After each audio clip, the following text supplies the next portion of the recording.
Graça e paz, mais uma vez nós estamos reunidos para a nossa classe de integração, sala de catecúmenos, para batismo e profissão de fé. E louvamos ao Senhor porque Deus tem conduzido os amados na palavra do Senhor, na perseverança. E louvamos ao Senhor porque temos a tecnologia para podermos nos preparar e, conforme a vontade de Deus, atendermos o seu chamado e proclamarmos a nossa pública profissão de fé. Meus irmãos, nós hoje vamos estudar a lição número 8, a Igreja de Cristo. Os irmãos, como os irmãos bem sabem, essa aula está sendo gravada, mas podemos interagir aqui no YouTube, inclusive os amados irmãos, quando entrarem, deixar a sua presença. É importante, nós também estamos colocando a presença no nosso grupo. Alguns dos irmãos ainda não entregaram alguns questionários, é importante a entrega dos questionários, não há obrigação, mas é muito importante para a fundamentação, para a didática dos irmãos na compreensão do conteúdo. Eu também deixei algumas orientações e sugestões para a nossa aula, então os irmãos estejam atentos, fazendo, na medida do possível, essas leituras. Meus irmãos, nós hoje vamos estudar a lição número 8, vamos ter um momento de trazer algumas concepções teóricas, mas depois nós vamos trabalhar a partir do texto de Mateus, capítulo 16, a partir do verso 13, pois hoje nós vamos compreender a questão da instituição, do estabelecimento, né, da Igreja do Senhor Jesus Cristo. Mas antes vamos ter uma palavra de oração. Vamos orar. Pai, muito obrigado, Senhor, mais uma vez, por essa oportunidade. Obrigado por cada um que acompanha, Senhor, essa aula, esse preparo. Nos dá, Senhor, a iluminação do Teu Espírito para compreender a Tua palavra e nos faz, Senhor, cada vez mais estar cativos à Tua voz, estar atentos, Senhor, à Tua vontade e que possamos, ó Deus, segundo o Teu Santo Espírito, serem conduzidos, Senhor, para a Tua boa obra. Obrigado, Senhor, fica conosco. É assim que nós oramos ao Senhor, em nome de Cristo. Amém. Meus amados irmãos, muitos equívocos existem acerca da Igreja de Cristo. E dentre esses equívocos, o primeiro está na nomenclatura da palavra, igreja ou eclesia. E muitos, principalmente da área de missões, ou os missiólogos ou missionários, vão atribuir essa interpretação sendo como aqueles que são chamados para fora. E aí se faz uma perspectiva e uma propaganda de que as pessoas devem deixar os muros dos templos e irem para o mundo para pregar o Evangelho. Bem, isso soa muito, muito bonito, isso soa muito agradável aos nossos ouvidos, mas isso não é a essência da palavra. Na verdade, existe sim uma interpretação de chamados para fora, mas chamados para fora do mundo, e não chamados para fora ou chamados para o mundo. Então, nós somos chamados para fora do mundo e separados por Cristo. Mas, antes de mais nada, a palavra eclesia, ela quer dizer assembleia, uma assembleia ou um corpo de pessoas, um conjunto de pessoas ou juntamento de pessoas reunidos. Então, na verdade, a eclesia não são as pessoas espalhadas e separadas pelo mundo afora, mas é a reunião em assembleia de todo o povo de Deus, de todos aqueles a que o nosso Senhor Jesus Cristo comprou com o seu sangue. Então, antes de mais nada, nós temos que compreender que a palavra eclesia quer dizer assembleia e reunião. Por que eu estou dizendo isso? Porque hoje, em nossos dias, muitos estão colocando slogans, principalmente a palavra "a igreja sou eu", a igreja somos nós. E esse movimento é chamado de movimento dos desigrejados. Pessoas que não frequentam nenhuma igreja, nenhuma assembleia, nenhuma reunião, e acham que o fato de ter um exercício pessoal de oração, de leitura da palavra, isto é suficiente para o cumprimento daquilo que vem a ser igreja. Igreja, antes de mais nada, é a reunião, o ajuntamento do corpo de Cristo para a adoração. Então, a finalidade primária da eclesia, da igreja, é a sua assembleia e a sua reunião, o seu ato de adorar a Deus, de prestar culto a Deus. Então, esse é o fundamento desta palavra e este é o cerne da questão. Que, antes de tudo, nós somos chamados, primeiramente, como indivíduos e também como corpo de Cristo, para adorar, para prestar um culto a Deus conforme Ele mesmo estabelece. Então, a eclesia, a igreja, ela é um ajuntamento de pessoas. Mas quem seriam essas pessoas?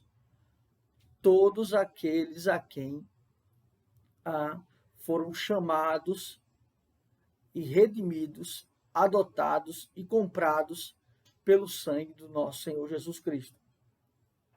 Não há nacionalidade para a igreja, para o ajuntamento solene. Não foi uma nação específica, mas um povo exclusivo de Deus, que foi então chamado por Deus para adorá-lo, para prestar culto ao Senhor.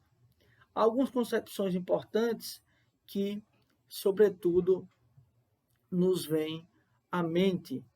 Por exemplo, existem duas perspectivas: a igreja visível e a igreja invisível.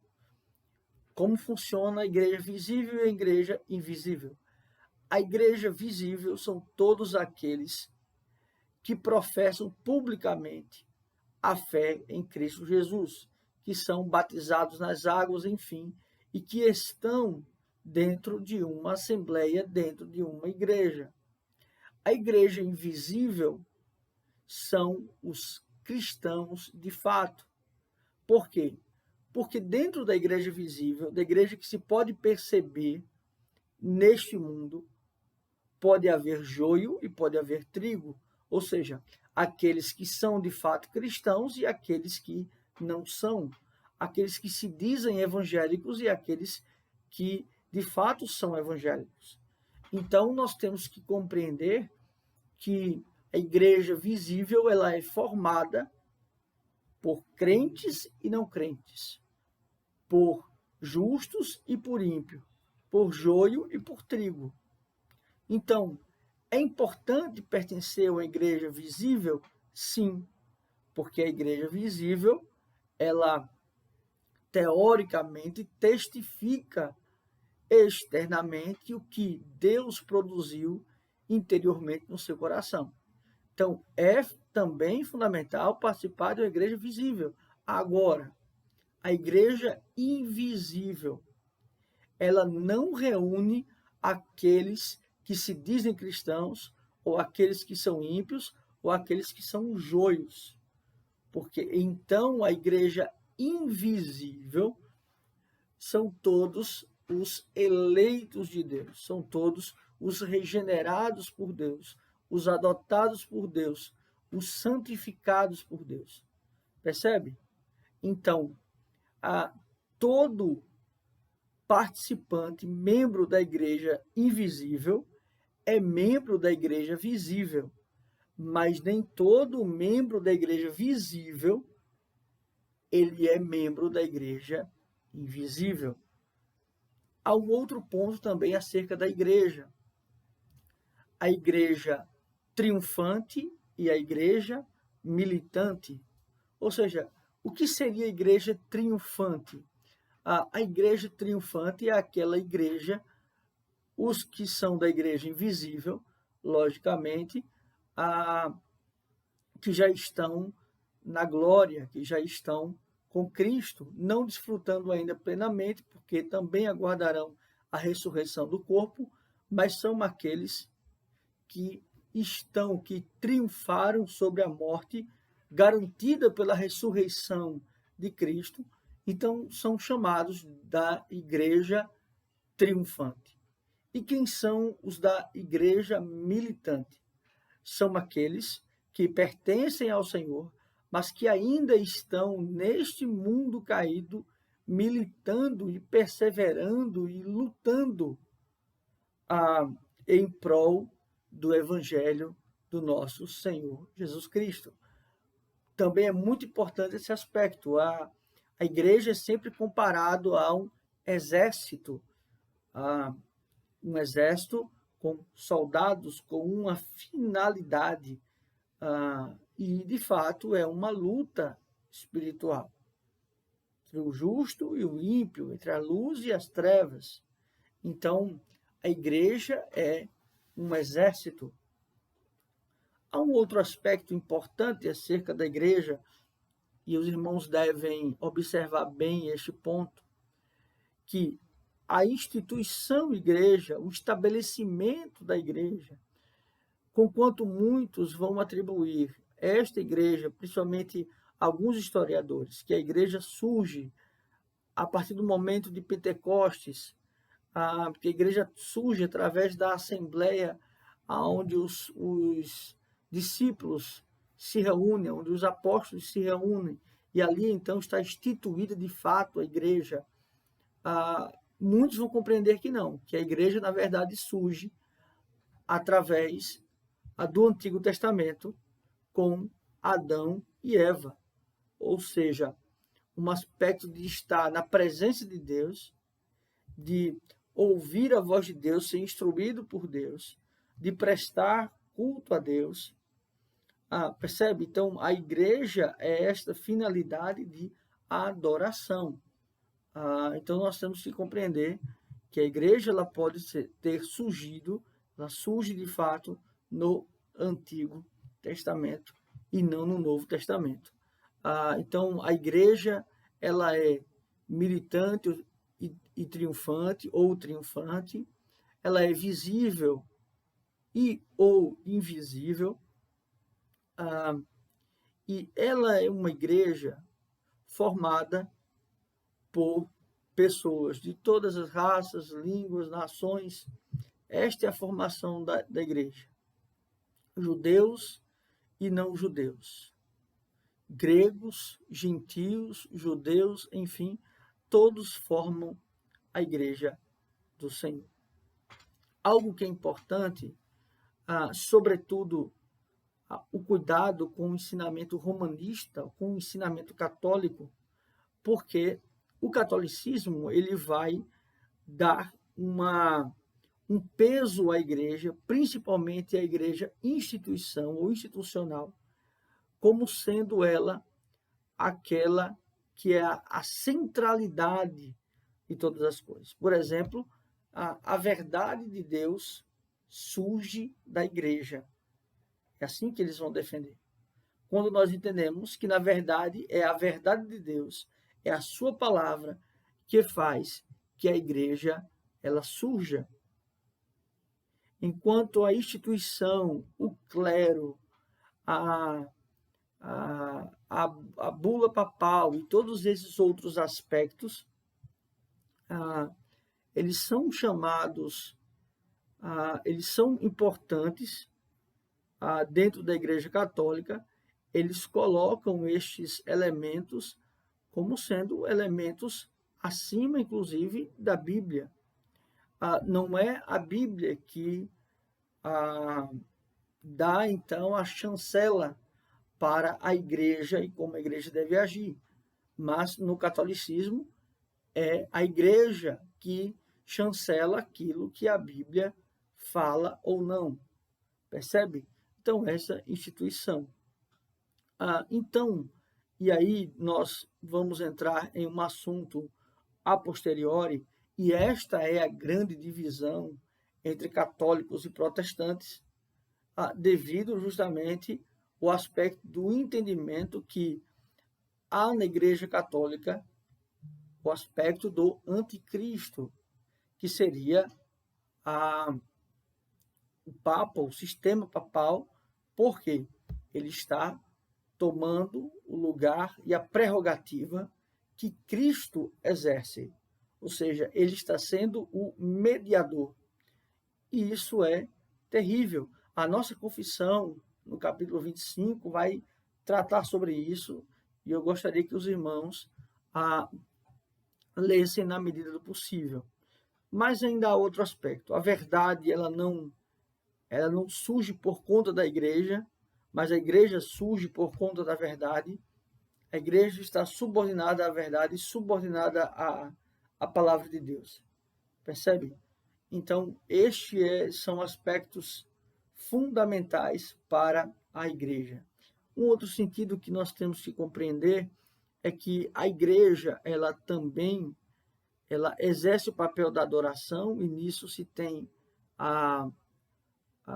o louvor, leitura da palavra, a oração, confissão, a pregação, que é uma liturgia cultica, mas que faz parte da Assembleia. A Assembleia tem esta finalidade. Ela é o momento pelo qual a igreja se reúne para adorar a Deus. Mas a finalidade, o objetivo, no que na verdade a igreja ela está firmada, fundamentada, alicerçada. Ora, isso é muito importante para nós, e nós vamos observar agora o texto de Mateus, capítulo de número 16, a partir do verso 13. Por que a gente vai estudar esse texto? Veja, a gente poderia estudar um texto que tratasse sobre o corpo de Cristo, sobre as funções, sobre a membresia, certo? Porque cada pessoa da igreja, indivíduo da igreja, é importante dizer isso, é chamado de membro. Ora, porque cada um terá a sua função dentro deste corpo, porque Cristo é o cabeça. Então, é por isso que as pessoas na igreja são chamadas de membros. É como se ela fosse uma parte deste corpo de Cristo, ou fosse o pé, o braço, a perna, enfim. Então, essa é a analogia. Então, eu poderia utilizar esse texto, poderia utilizar textos acerca desta comunhão, né, em relação à igreja, mas eu prefiro utilizar um texto que vai nos dar um norte maior acerca dessa finalidade primária e basilar da igreja. Acompanhe comigo a partir do verso 13 do capítulo 16. Assim diz a palavra do Senhor. Indo Jesus para os lados de Cesareia de Filipe, perguntou aos seus discípulos: quem diz o povo ser o Filho do Homem? E eles responderam: uns diziam João Batista, outros Elias, e outros Jeremias, ou alguns dos profetas. Mas vós, continuou ele, quem dizeis que eu sou? Percebe, o capítulo ele vai tratar, sobretudo, sobre o testemunho de Pedro acerca de Cristo, sobre a confissão de Pedro acerca de Cristo. Isso é muito importante, meus irmãos, principalmente numa classe de catecúmenos, uma classe de preparação para batismo e santa ceia. Porque antes de mais nada, o que os amados, segundo a vontade de Deus, segundo o chamado do Senhor, irão fazer é uma confissão pública acerca do nosso Senhor Jesus Cristo, acerca da fé, acerca da palavra de Deus. Percebe? Então, Jesus ele vai indagar os seus discípulos, aqueles que estavam próximos a ele, E ele vai começar a dizer que o que outras pessoas, fora os discípulos, achavam quem Jesus era. Então, a primeira coisa, o primeiro elemento que qualquer servo do Senhor, membro do seu corpo, deve ter a ciência é a quem ele serve. De quem se trata a igreja? Quem é este Senhor da igreja? A igreja é de Cristo, pertence a Ele. Então, quem seria Cristo? Percebe? Nós temos que ter essa ciência, essa consciência. Isso tem que estar muito firmado em nossa mente. Por quê? Porque outras religiões, elas vão falar de Cristo. O próprio católico, ele não vai negar a pessoa de Cristo, Filho de Deus, segunda pessoa da Trindade. Mas o que então o católico ele vai negar de Cristo? A sua suficiência. Porque eles vão estabelecer outros como mediador também. Então, percebe? Então, para Cristo ou em Cristo, nem se diminui, nem se acrescenta. Então, Cristo, ele é suficiente. Percebem isso? Então, o primeiro aspecto aqui do texto é dizer assim, olha, aqueles que andam comigo, aqueles que estão comigo, aqueles que fazem parte comigo, devem ter a capacidade de discernir, de conhecer e reconhecer quem sou eu. E é esse ponto que ele vai trabalhar, esse aspecto que ele vai trabalhar. Porque a igreja, ela tem três marcas assim basilares, ou três alicerces fundamentais. Primeiramente, pregação da palavra de Deus. Segundo, os seus sacramentos, batismo e santa ceia. E um outro elemento, a disciplina. Mas tudo isso passa pela compreensão do seu Senhor. A disciplina é para que nós andemos conforme a imagem e semelhança de Cristo. Sermos parecidos com Ele. Então, a disciplina vem para nos corrigir. Batismo e Santa Ceia, justamente, principalmente a Santa Ceia, não só o memorial, mas a presença de Cristo naquele ato, não nos elementos, mas Ele está lá. A palavra de Deus, ela sobretudo, ela é cristocêntrica, ela tem o objetivo de apontar para Cristo, pois a sua finalidade é a redenção. Percebe? Então, eu tenho que saber quem é este? Quem é este Senhor da igreja? Ele é Deus, ele é homem, 100% homem, 100% Deus, ele é redentor, ele é salvador, ele de fato morreu numa cruz, ele de fato ressuscitou, ele de fato está sentado no trono. Percebem esse aspecto? O testemunho acerca do Senhor da igreja. Mas então eles vão começar a responder.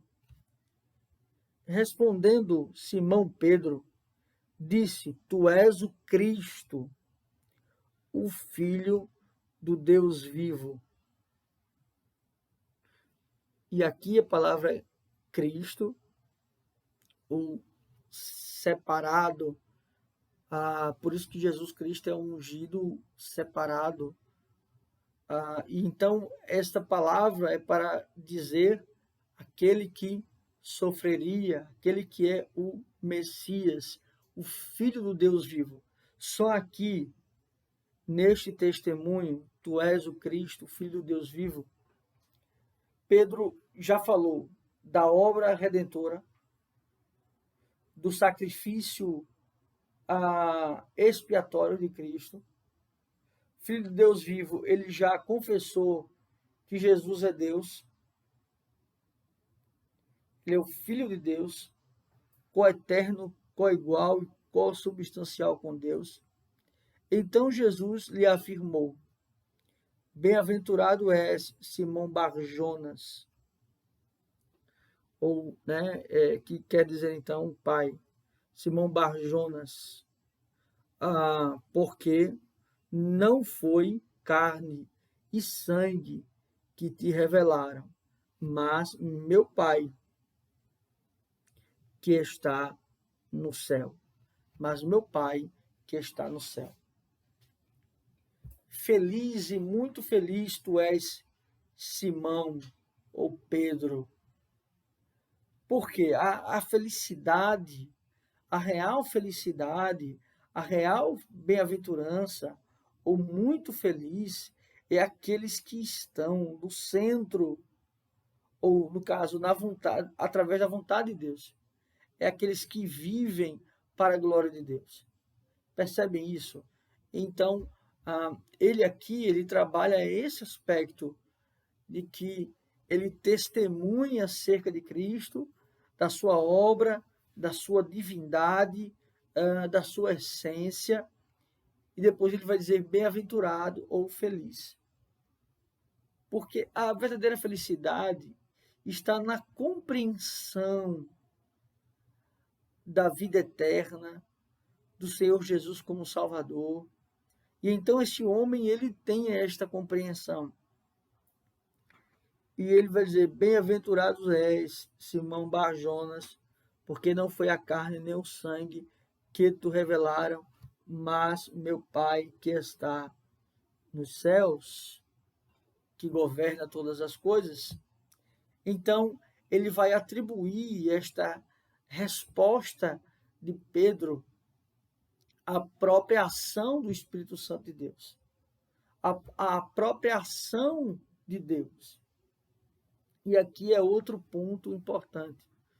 Meus amados irmãos, conquanto vocês estudem, assistam às nossas aulas, leiam todos os livros que nós passamos, que vocês leiam todos os símbolos de fé, confissão de fé, catecismo maior, breve catecismo. Isto não é suficiente para pertencer à igreja invisível. Isto não é suficiente para, de fato, conhecer, reconhecer e discernir quem é o nosso Senhor Jesus Cristo.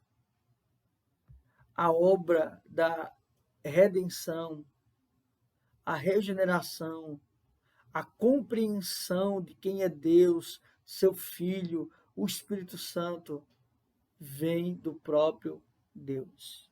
E o mérito é todo dele, é todo de Deus. O mérito é de Deus. Portanto, meus amados irmãos, se Deus não resgatar você, não chamar você, não abrir os seus olhos, não te trazer vida, porque todos nós outrora estávamos mortos, se ele não fizer isso, nada adianta. Não adianta a quantidade de horas que você lê a Bíblia, não adiantará as orações da madrugadas ou demoradas que você fizer, não adiantará o quanto de informação você possui, porque a obra de salvação, ela é única e exclusivamente de Deus. De fato, testemunhar e testificar a Cristo é um ato que só Deus produz no coração. E então ele vai dizer que foi o próprio Deus, aquele que governa todas as coisas, que fez isso. No verso 18 ele vai assim, também eu te digo que tu és Pedro, e sobre esta pedra edificarei a minha igreja, e as portas do inferno não prevalecerão contra ela. Aqui é o grande equívoco da Igreja Católica quando atribui a Pedro como o primeiro Papa, quando então não entende a questão da palavra Pedro ou pedrinha ou pedregulho, uma pedra pequena, isso quer dizer, então, uma palavra, ele vai dizer, tu és Pedro, sobre esta pedra, aí ele usa outro aspecto de pedra, que é fundamento, que é alicerce, edificarei a minha igreja. Esta pedra é o próprio Senhor Jesus Cristo. Todo o fundamento da igreja, todo o alicerce da igreja, toda a base da igreja está na pessoa e obra de Cristo. É tanto que ao longo da história tentaram sempre atacar a pessoa do nosso Senhor Jesus Cristo. Seja a sua divindade, seja a sua humanidade, seja o aspecto da sua ressurreição, seja a sua crucificação, sempre há algum embate em relação à pessoa de Cristo. Ora, porque qualquer elemento que que fosse comprovado de alguma maneira poria por terra o cristianismo. Então, esta pedra, esse alicerce é fundamental. Sobre esta pedra edificarei a minha igreja e as portas do inferno não prevalecerão contra ela. Aqui é importante. Muitos tomam esta palavra como e aí eu vou tentar me fazer ser entendido. Alguns têm um aspecto triunfalista ao lidar com a igreja militante. Como seria isso? É como se a igreja daqui da terra fosse uma igreja que já estivesse vivenciando todas as bênçãos e dádivas daqueles que já estão na glória. Então, portanto, para estes que têm esse pensamento, se nega doenças, se nega mácula, defeito, pecado nas pessoas, porque a igreja é de fato sem mácula. A igreja do Senhor é sem mácula, porque ele comprou com o seu sangue. Então, de fato, nós seremos apresentados a Deus por Cristo sem mácula e sem defeito, porque ele pagou esse preço.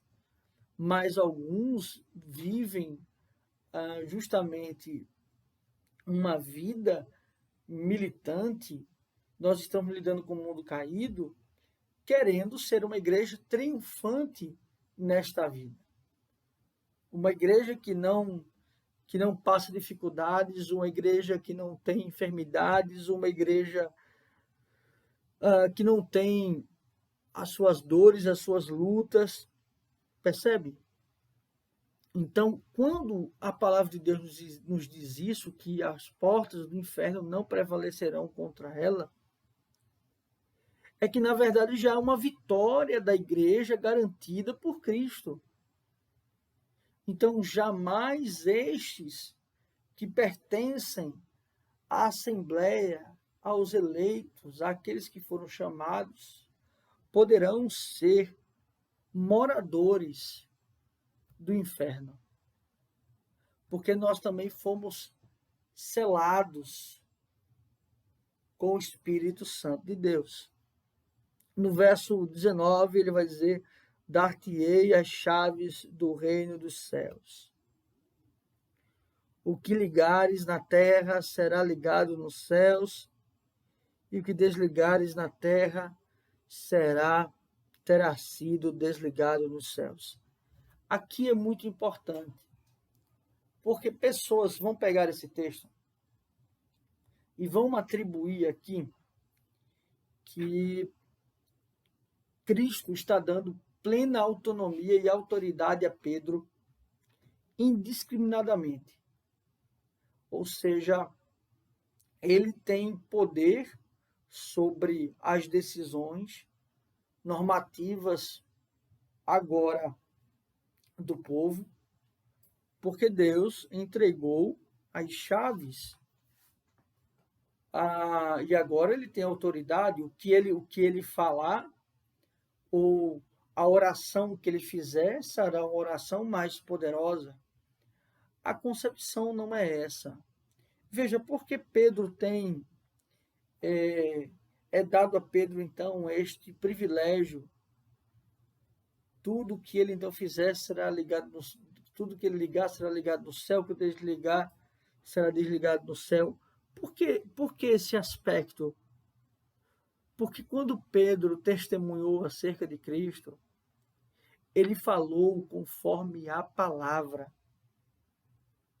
Então, o mérito de Pedro, então, ter este privilégio daquilo que ele fala, ter então o peso, não é ele.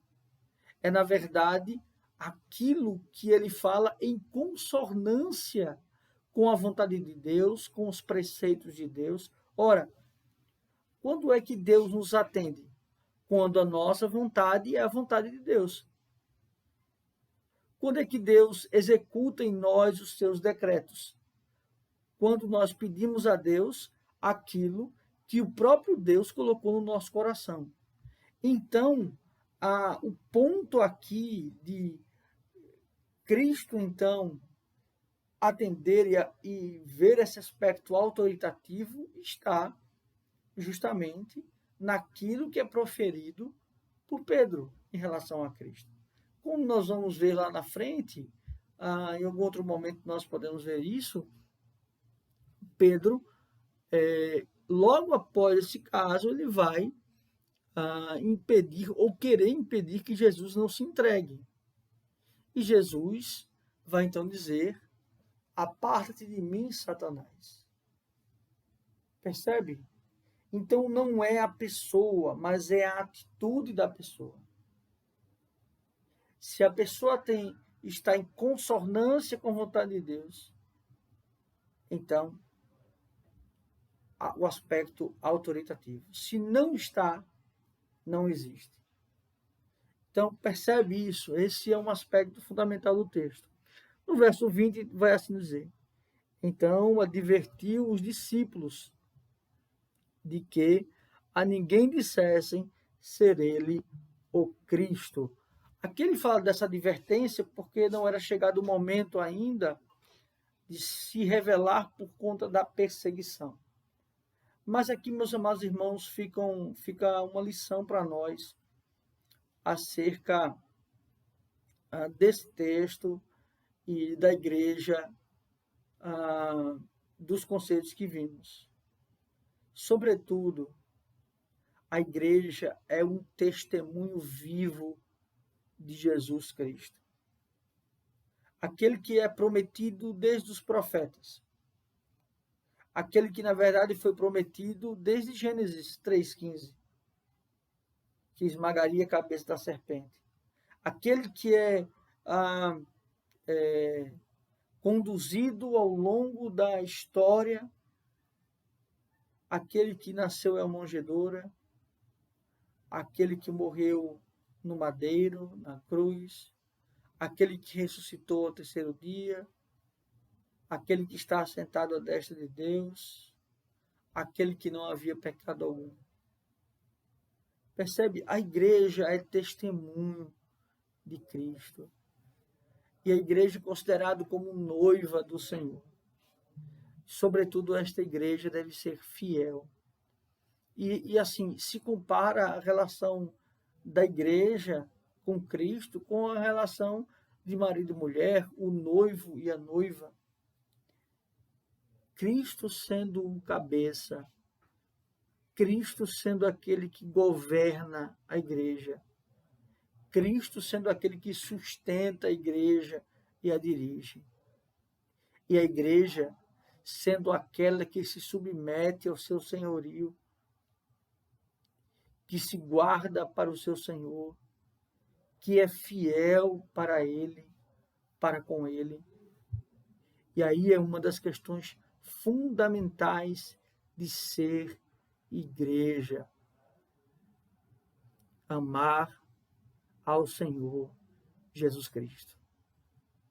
Confessar a Cristo como Senhor e Salvador. Muitos foram os homens que não negaram a sua fé. que morreram em prol do Evangelho, que morreram em nome de Cristo. Ainda hoje acontece. E nós muitas vezes achamos que igreja é um compromisso apenas de domingo. Claro que ali há a assembleia, mas a igreja, ela é luz no mundo, ela é sal nesta terra. Percebe? A prioridade da igreja, a primazia da igreja é a assembleia. É justamente a assembleia reunida, a adoração. A igreja não é um clube social. Não. A igreja não é algo mecanizado, mas há sim um estabelecimento de normas e de critérios para a igreja.